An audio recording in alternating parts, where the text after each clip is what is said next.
On average, there are about 160 Christmas decorating related injuries each day during the holiday season, with nearly half of the incidents involving falls. Whether it's toys, cooking, or holiday decorations, injuries can happen during the holidays, and you want to make sure your family is safe this holiday season. Luckily, many of them can be prevented with some planning and a little extra caution. So today we are talking with Dr. Philip Lamptey, Medical Director of Cone Health Virtual and Urgent Care, about how to keep health and safety top of mind. So we're going to go ahead and start here. What's one of the most common injuries you see during this time of year? I would say that falls is one of the most common injuries that you see most time of this time of the year. And it said that most of the emergency rooms nationwide and locally see an increase in holiday-related injuries, just like falls and choking and other injuries like burns as well. And when you say falls, I imagine that can be climbing up the Christmas tree or even, putting up Christmas lights on the house. What are some of those falls stem from? Yeah, I would say that it starts from setting up the Christmas tree.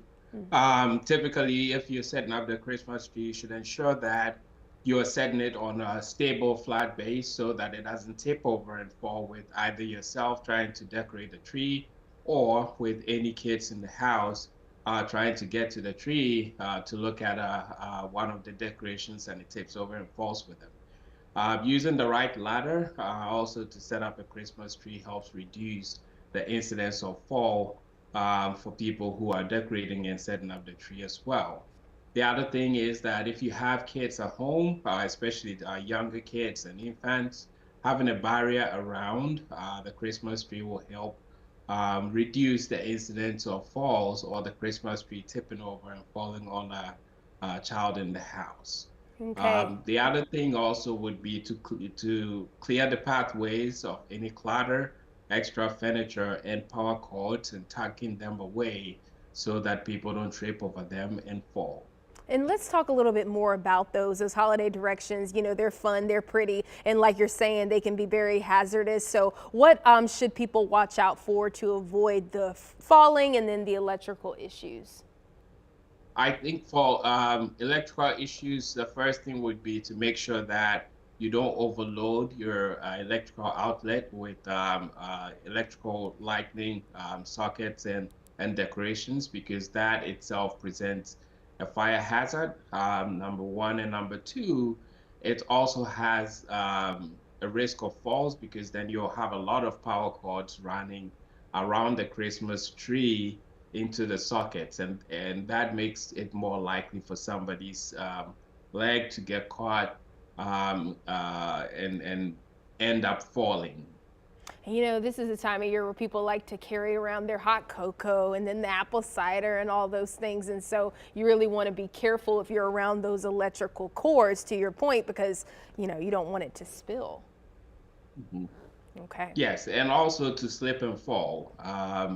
If you're having a very cozy night with family and you have things spilled on the ground, somebody might not see it and they might slip and fall, um, resulting in injury and them ending up in the emergency department or the urgent cares to be helped by a health professional. Let's talk about safety for kids. What should caregivers watch for this time of year when it comes to decorations, small items, food items that really could be choking hazardous? Yeah, kids under 5-year-old are at risk of choking. And as a rough guide, if you take the tube of toilet paper, if the toy or the decoration that you have, the ornaments that you're putting up can fall through that, it presents a choking hazard for a kid who is 5 years and under. I would say that safety should be at the top of our minds when we are buying decorative items. If we have young children at home, avoiding sharp end decorations that break easily would help avoid choking risk and other injuries that they may pose. If you have a tree, you should make sure that if it's a live tree, the trimmings that fall off the tree should also be well disposed of in a way that would prevent a kid from having their hands on those trimmings, because that could also present a choking hazard. And then you think about lighters, candles, and matches. Those things could also be a fire hazard for, if parents are not vigilant about it, because kids are curious about these things. They may, out of curiosity, use it and injure themselves and cause more injuries for other people as well. Rather be safe than sorry. Well, we're going to go ahead and pause this conversation here. We are helping you keep safety top of mind during this holiday season. We'll be right back.